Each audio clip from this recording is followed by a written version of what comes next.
কবিতাটার নাম শান্তি।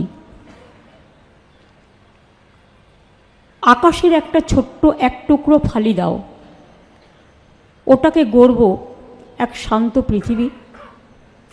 উষালগ্নে উঠবে শান্ত সূর্য, ভুবন মাঝে জাগবে আলো, ভরা ভাণ্ডারে শস্য হাসবে আরো। অহংকার আবর্জনার থাকবে না স্তূপ, জ্বলবে সেখানে পবিত্র ধূপ। কোনো দেশ সম্বন্ধে আমরা কোনো কথা বলা আমাদের উচিত নয়, আমরা আমাদের দেশ সম্বন্ধে বলবো। ভাষা দিবসটা সবার। ভাষা কিন্তু কারো একার কেনা নয়।